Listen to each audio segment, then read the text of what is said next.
마태복음 9장을 한번 열어보십시오. 마태복음 9장 35절부터 10장 1절까지 예수께서 모든 도시와 마을에 두루 다니사 그들의 회당에서 가르치시며 천국 복음을 전파하시며 모든 병과 모든 약한 것을 고치시니라. 우리를 보시고 불쌍히 여기시니 이는 그들이 목자 얻은 양과 같이 고생하며 기진하노라. 이에 제자들에게 이르시되 추수할 것은 많되 일꾼이 적으니 추수하는 주에 대해서 추수할 일꾼들을 보내소서 하시니라. 10장 1절 같이 읽겠습니다. 예수께서 그의 12제자를 부르사 더러운 귀신을 쫓아내며 모든 병과 모든 약한 것을 고치는 권능을 주시니라. 아멘. 마태복음 9장 35절은 유명한 구절입니다. 특별히 신학생들한테 아주 유명하고 또 거의 모든 사역자들에게 가장 유명한 구절이 마태복음 9장 35절입니다. 왜냐하면은 예수님이 이 땅에 오셔서 2000년 전에 처음 이 땅에 오셨을 때에 그때 행하신 모든 공생의 사역을 딱 한 절에 총정리하고 있는 절이 요 9장 35절이기 때문에 그렇습니다. 가르치시고 전파하시고 고치셨다 하는 것입니다. 회당에서 가르치셨고 천국 복음을 전파하셨고 또 모든 병과 모든 약한 것을 고쳐주셨다 하는 것입니다. 그래서 이 세 가지 사역, 가르침과 전파와 고치는 것, 이것이 오늘날 모든 신학생들의 또 주의 종들의 사역의 3대 사역이다. 이렇게 우리가 듣고 배우고 가르치는 그런 내용입니다. 예수님께서 이런 사역을 하시면서 36절에 보시면 무리를 보시고 불쌍히 여기시니 이는 그들이 목자 없는 양과 같이 고생하며 기진함이라.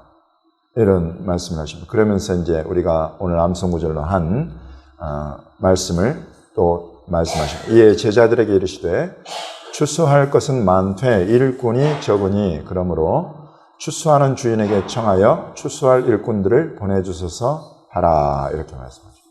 지금 예수님께서 이 땅에 오셔가지고 가르치는 사역, 전파하는 사역, 고치시는 사역을 하셨다. 그리고는 이것을 이제 혼자 할 일이 아니구나 하시고는 제자들에게 추수할 것은 많되 일꾼은 적다. 그러니 추수하는 주인에게 청해서 추수할 일꾼들을 보내주소서라고 하셨다는 것입니다.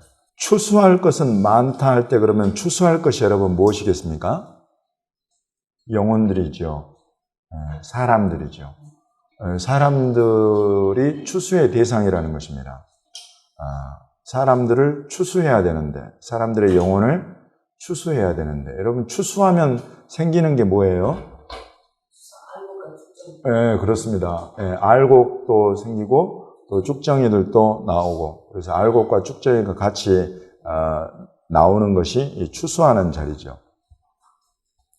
근데 이제 이것이 결국은 우리 주님이 다시 오실 때에 일어나는 일일 텐데 이것이 그러나 이제 그 전에 계속 사람들의 영혼을 계속 사서 우리 하나님께 올려드리는 예물로 드리는 이런 일들을 우리가 지금 추수라고 예수님 말씀하고 계세요. 근데 이 추수할 것은 너무나 지금 많다. 그런데 일꾼들이 너무 적다는 것입니다. 일꾼들은 누구를 말하는 것이겠어요?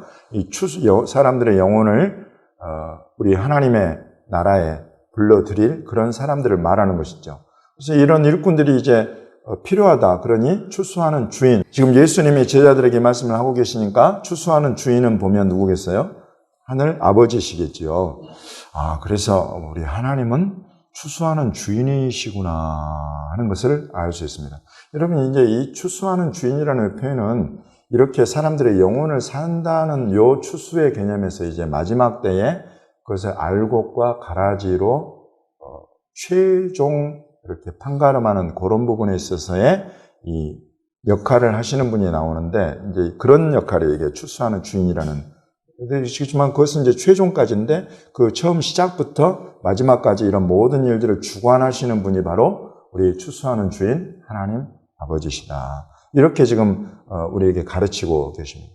그리고는 바로 9장이 맞춰지고 10장 1절에 누구를 불러서 12 제자를 불러서, 그래서 이제 예수님 한 사람에서 12명의 제자로 일꾼이 늘어나요.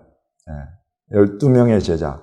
12명의 제자를 부르셔서 그들에게 더러운 귀신을 쫓아내고 모든 병과 모든 약한 것을 고치는 권능을 주셨다는 것입니다. 이게 이제 추수할 때에 추수할 일꾼들에게 필요한 그런 능력이에요, 이게. 그래서 저와 여러분도 살펴보면 우리가 참으로 우리 주님의 추수하는 일꾼이 되기를 원하는데 우리에게 과연 이와 같은 것들이 지금 주어져 있는가 하는 것을 우리가 점검해야 됩니다. 여러분 주어져 있습니까? 받았습니까? 받으셨어요? 아멘. 예, 그렇습니다. 왜냐하면 정태곤 목사가 눈을 부릅뜨고 물어봐도 받은 거예요. 예, 받았습니다. 우리가 이것을 받았어요.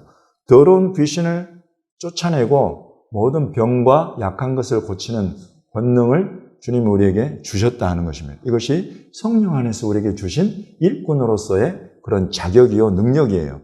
주님이 우리를 일꾼으로 보내실 때에는, 또 우리가 일꾼 되겠다고 주님 앞에 우리를 올려드리고 나아갈 때에는 주님이 이것 없이 나아가면 안 된다는 걸 아세요. 왜냐하면 내가 너희를 보내는 것이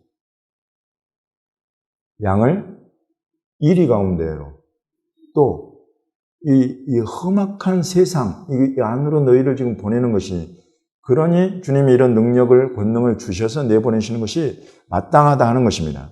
이제 이런 내용들을 다루고 있어요. 우리 10장 5절부터 한번 보겠습니다. 5, 6, 7절 세 절 말씀 같이 한번 읽어보겠습니다. 예수께서 이 12를 내보내시며 명하여 이르시되 이방인의 길로도 가지 말고 사마리아인의 고을에도 들어가지 말고 오히려 이스라엘 집에 잃어버린 양에게로 가라. 가면서 전파하여 말하되 천국이 가까이 왔다 하고. 아멘. 네. 예수님께서 이 12명의 제자들을 내보내시면서 명하십니다. 너희는 지금 이 나아가는 이 행보에서는 이방인의 길로 가지 마라. 이방인들 만나서 이방인들에게 이 지금 천국 이 복음을 전하는 이런 것들을 그 사역의 대상을 이방인으로 지금 삼을 것 아니다 이렇게 말씀하세요. 그리고 사마리아인의 고을에도 들어가지 말아라 라고 말씀하세요. 사마리아인의 고을. 우리 지금 이스라엘 안에 유대 땅이 있고 사마리아 땅이 있죠. 사마리아는 북이스라엘입니다. 그 북이스라엘의 고을들도 들어가지 말아라. 그럼 지금 12명의 너희 제자들 어디로 가야 되냐면 이스라엘 집에 잃어버린 양에게로 가라 이렇게 말씀하십니다. 이스라엘 집에 잃어버린 양. 그래서 이건 이제 우리가 너무 잘 아는 유대인들을 말하는 것이죠. 이스라엘 집에 잃어버린 양들. 유대인들 가운데에 잃어버린 양. 그들을 찾아가라. 그리고 찾아가서 천국, 하나님의 나라가 가까이 왔다라는 것을 알려주어라 라고 말씀하십니다. 여러분 이것이 2000년 전에 예수님이 이 땅에 오셔가지고 제자들을 파송하면서 제자들에게 주신 사명이었어요. 여러분 이것에 변화가 있습니까? 없습니까? 변화가 없습니까? 네. 지금 주님이 주신 이 사역의 대상들의 변화가 생겼습니까? 안 생겼습니까? 네.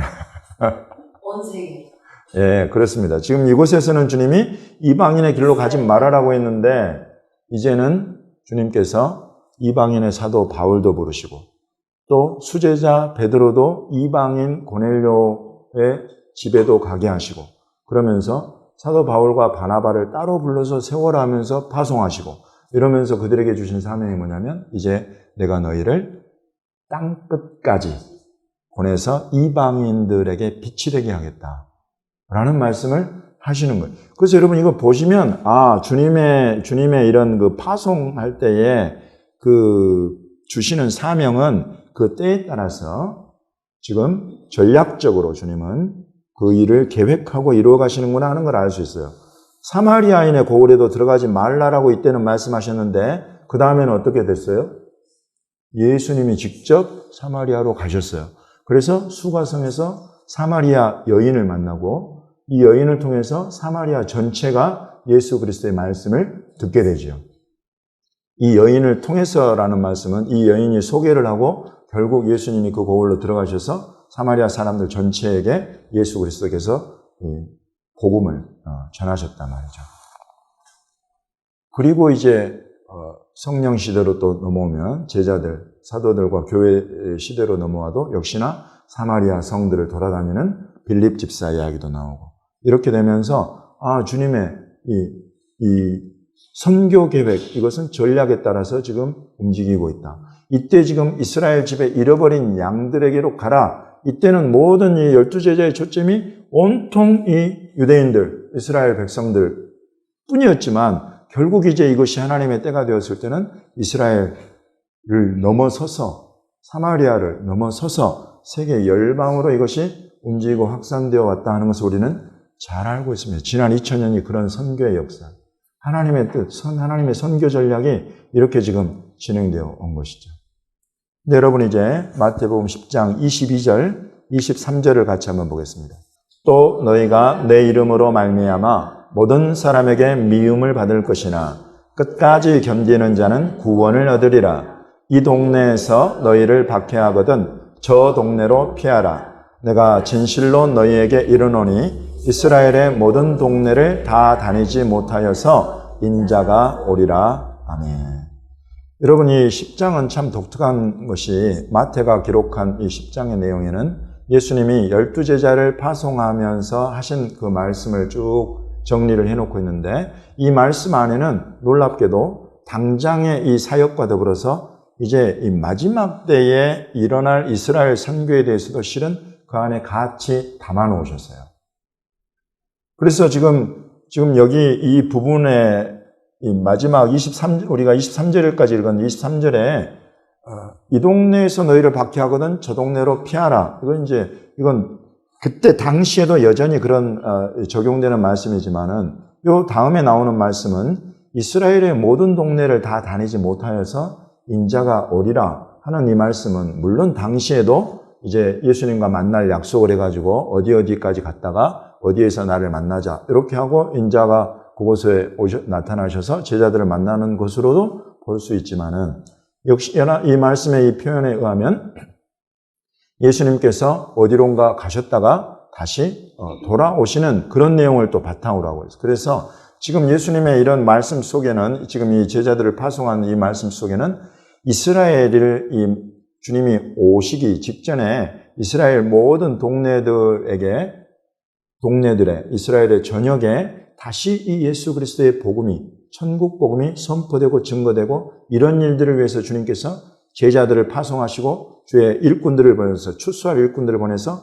추수하는 이런 일들을 하게 하시고, 그러나 주님이 이 이스라엘의 모든 동네를 다 다니지 못하여서 인자가 오게 될 것이다 하는 이런 말씀, 그래서 그 배경이 마지막 때의 선교의 중요한 그 배경으로 이스라엘이 나타나고 있다 하는 것을 또 우리에게 알려주고 있는 것입니다. 우리 마태복음 10장 마지막 부분 같이 읽어보겠습니다. 40절부터 42절까지입니다. 같이 읽어보겠습니다. 시작. 너희를 영접하는 자는 나를 영접하는 것이요 나를 영접하는 자는 나를 보내신 이를 영접하는 것이니라. 선지자의 이름으로 선지자를 영접하는 자는 선지자의 상을 받을 것이요 의인의 이름으로 의인을 영접하는 자는 의인의 상을 받을 것이요 또 누구든지 제자의 이름으로 이 작은 자 중 하나에게 냉수 한 그릇이라도 주는 자는 내가 진실로 너희에게 이르노니 그 사람이 결단코 상을 잃지 아니하리라 하시니라. 아멘. 처음 12제자를 파송할 때로부터 해가지고 그 다음 누가복음, 오늘 우리 암송구절이었던 누가복음 10장을 배경으로 하고는 하는 70명의 제자들을 파송하는 것, 그리고 지금 여기 마태복음 10장 아까 22절, 23절에 마지막 때에 다시 주님께서 이스라엘에 주의 제자들, 추수하는 일꾼들을 보내서 예수 그리스도의 천국 복음을 증거하게 하는 이런 일들, 이런 모든 일들은 이제 우리 주님께서 주님의 이름과 주님의 능력과 주님의 권세를 주어서 내보내는 사람들, 보냄받은 사람들, 곧 파송받은 사람들을, 그들을 통하여서 이런 일들을 이루신다라고 말씀하시는데, 이제 그들을 영접하는 자는 예수 그리스도의 이름과 복음과 권세를 가지고 나온 자들을 영접하는 자는 나를 영접하는 것이다. 이렇게 주님이 선포하고 계십니다. 또 나를 영접하는 자는 나를 보내신 분, 곧 추수하는 주인이신 하늘 아버지를 영접하는 것이다. 이렇게 말씀하십니다. 그러면서 선지자의 이름으로 선지자를 영접하는 자, 또 의인의 이름으로 의인을 영접하는 자, 제자의 이름으로 이 작은 자 중 하나에게 냉수 한 그릇이라도 주는 자, 그 사람은 결탄코 상을 잃지 않을 것이다. 이렇게 말씀하시는 것입니다. 여러분, 지금 이 말씀이 실은 지금 우리 전 세계 교회가 함께 이 마지막 때의 비전으로 받고 듣고 순종해야 될 그런 내용입니다. 아까 우리 주님께서 먼저는 이방인의 길로도 가지 말고 사마리아인의 고을에도 들어가지 말고 오히려 이스라엘 집에 잃어버린 양에게로 가라 한 이런 선교의 방향, 이곳에서 이제 확장이 점차 되는 것을 우리가 보게 되는데 바로 70명으로 확장이 되어가지고 12명에서 70명에게도 동일하게 이스라엘 안에서 이 사명을 감당하게 하셨어요. 그러나 주님이 똑같은 기도의 제목을 주십니다. 추수하는 주인에게 청하여 추수할 것은 이렇게 많은데 일꾼이 적으니 계속 추수할 일꾼들을 보내주십시오 라고 기도하라는 것입니다. 결국은 이 기도를 하는 사람들이 그대로 일꾼이 되는 것을 우리는 알 수 있어요. 그래서 12명의 제자가 일꾼이 되었고 70명의 제자가 일꾼이 되었고 이런 일들이 계속 확산되고 이것이 전 세계 교회로 열방으로 이제 이 말씀을 넘어서서 세계 선교 전략을 따라서 하나님의 이방인의 때를 열어서 세계 모든 열방의 주님의 교회들이 세워지게 된 것입니다. 이제 열방의 교회들에게 주님이 하시는 말씀은 여전히 추수할 것은 많은데 일꾼이 적으니 이 추수할 일꾼들을 보내주십시오라는 기도를 여전히 명령하고 계신다는 것입니다. 그 명령하는 그 명령을 듣고 대한민국 교회가 순종하고 있어요. 그래서 지금까지 미전도 종족의 수많은 종족들에게로 대한민국이 교회가 선교사들을 파송하게 된 것입니다. 계속 추수할 일꾼들을 보내주십시오 하니까 주님이 추수할 일꾼들로 우리 대한민국 교회 그 기도하는 교회들을 일꾼으로 내보내시는 거예요. 근데 이제 이 일이 어디까지 이르렀어요? 이 일이 어디까지 이르렀냐면 이제 이 하나님 나라 추수의 완성, 곧 이것이 처음 출발하였던 이스라엘 예루살렘, 이 복음을 처음 이방인들에게 전해주었던 그 유대인들에게로 이 복음이, 이 하나님 나라 천국 복음이 다시 이제 돌아가는 때가 지금 우리 눈앞에 열려있다는 것입니다. 그래서 지금 예수님 하신 이 선교 전략의 완성, 이 선교 전략과 이 방향의 완성이 되는 것은 이제 이 시대에 전 세계 모든 열방을 돌아서 이제 다시 그것이 출발하였던 이스라엘과 예루살렘과 유대인들이 되었다는 것입니다. 이들을 이제 추수해야 되는 거예요. 이들을 추수해야 되는데 추수할 것은 너무 많아. 지금 이스라엘에 가보면 예수를 믿는 추수된 사람들은 1%가 안 돼요. 0.5%도 안 돼요. 그러니 추수할 것이 얼마나 많습니까? 그래서 주님께서 이 시대의 열방의 교회들 가운데, 특별히 또 대한민국 교회들 안에 이스라엘을 하나님이여 추수할 일꾼들을 보내주십시오 라는 기도를 하게 하시는 것입니다.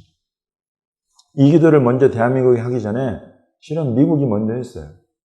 영국이 먼저 했어요. 그래서 미국과 영국 가운데에 많은 주의 일꾼들, 추수하는 일꾼들이 세워져 가지고 이스라엘로, 유대인들로 보내졌어요.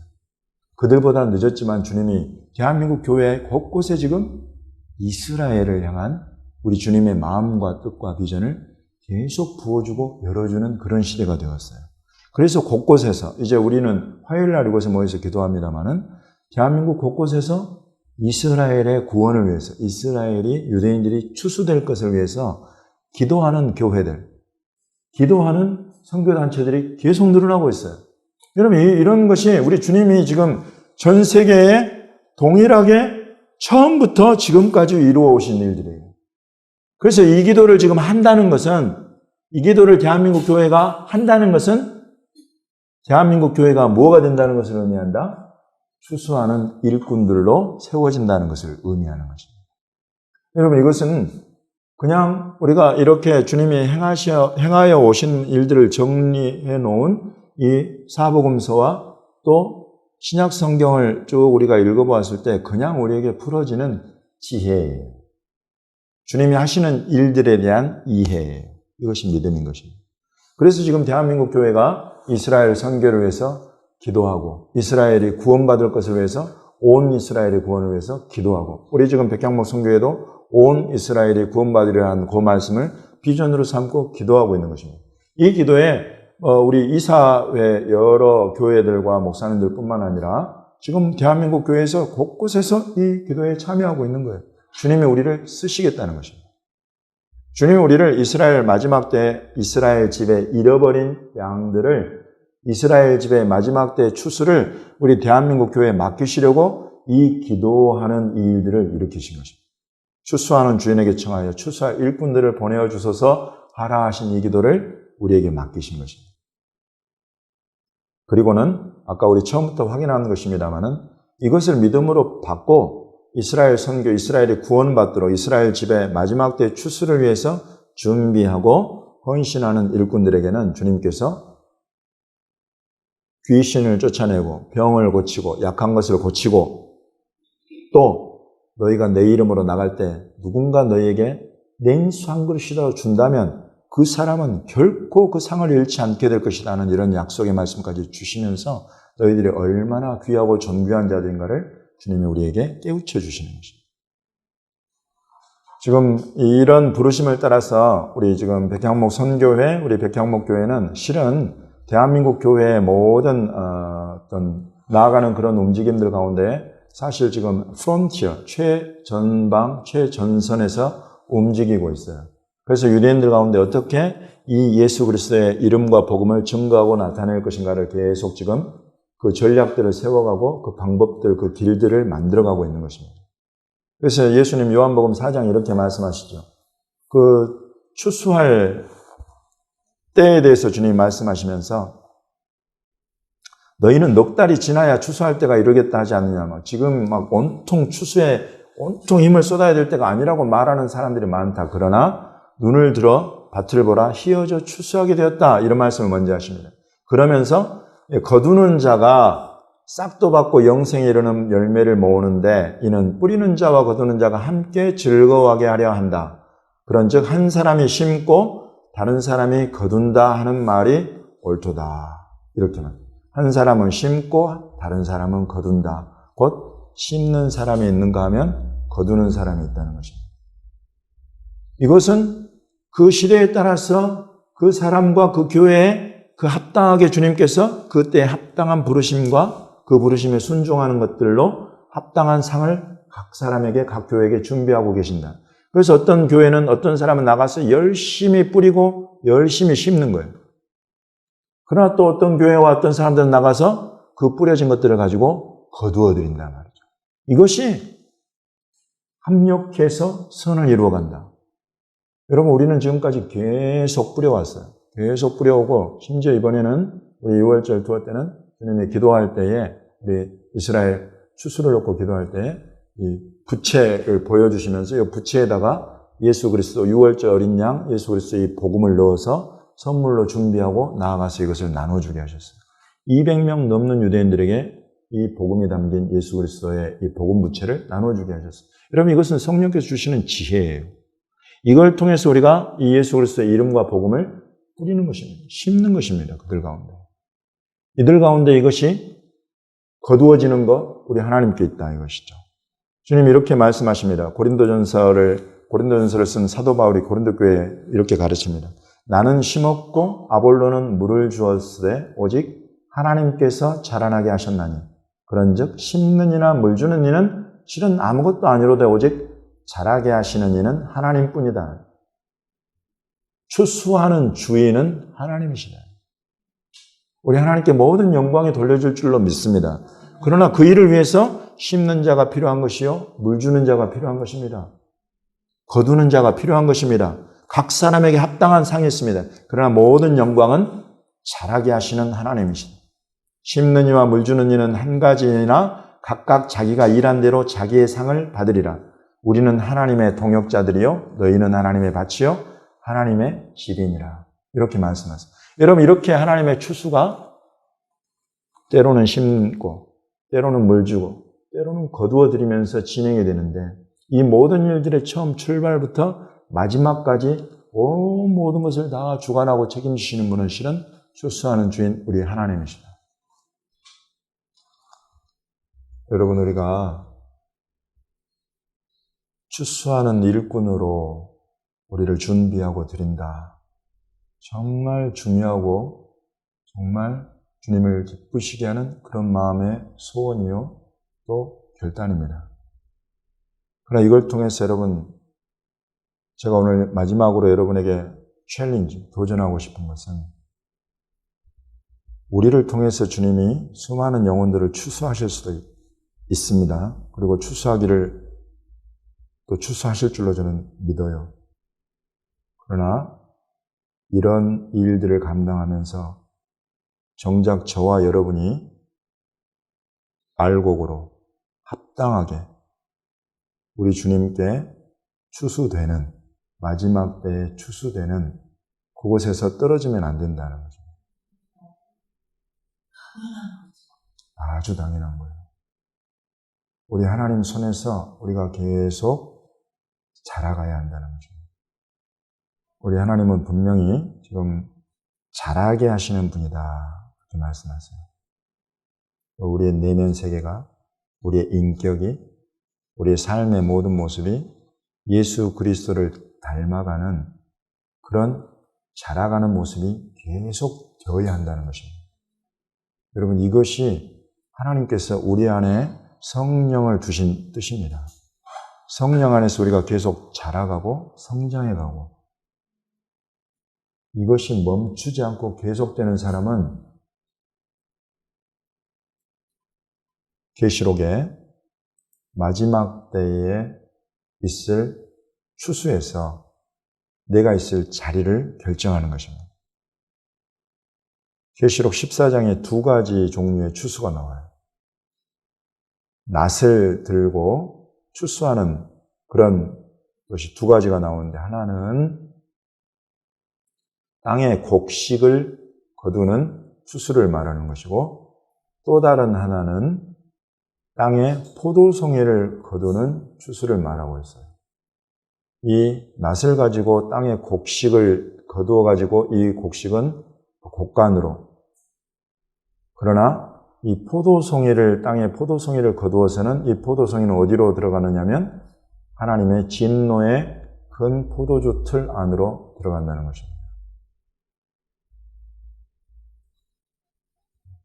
여러분, 이것은 어느 한 사람도 예외 없이 그 앞에 당하게 될 중요한 기로입니다. 나는 어떤 사람으로, 어느 곳으로 추수되어 들어갈 것인가? 우리 하나님의 말씀은 계속 이 예수 그리스도의 말씀과 성령 안에서 하나님 손 안에서 자라가는 이 사람은 마침내 곡식으로, 알곡으로 거두어져서 하나님 나라에 추수될 것이나, 그러나 우리가 이런 부분에 있어서 둔해지고 놓쳐버리고 돌아서버리고 예수 그리스도의 말씀과 상관없는 삶을, 또 예수 그리스도에 가는 이 방향과 비전과 반대로 걸어가는 이런 사람들은 결국은 이 땅의 포도송이, 그래서 진노의 큰 포도주 틀 안으로 던져지게 될 것에 대해서 말씀하고 있다. 그럼 이런 부분을 우리가 확실하게 추수하는 일꾼으로서는 내가 어느 곳으로 추수되어 될 것인가에 대한 확증 있게 내가 세워져 가는 것, 이것이 가장 중요한 베이스를 이룬다. 그러면서 내가 주님이 나를 통해서 추수하시도록, 이스라엘의 이 집에 이루어지는 마지막 때 추수를 나를 통해서 이루시도록 나를 내어드리고 올려드린다 하는 것입니다. 여기까지. 여러분, 항상 이런 부분을 염두에 두십시오. 나는 과연 지금 하나님 손에서 자라가고 있는가? 계속 자라가서 하나님의 알곡으로서의 추수에 들어가기에 합당한 사람으로 지금 내가 계속 세워져 가고 있는가? 요거를 점검하시고, 두 번째로는 이제 주님이 나를 통해서 주님이 마지막 때 이루신다고 하신 이 예루살렘, 이스라엘 유대인들의 이 추수, 이 일들을 이루시도록 나를 주님의 일꾼으로 내어드리는 것. 이 두 가지를 항상 점검하는, 특별히 돌아오는 한 주간에는 이 부분을 더욱 점검하면서 나아가는 저와 여러분이 되시기를 예수님의 이름으로 축원합니다.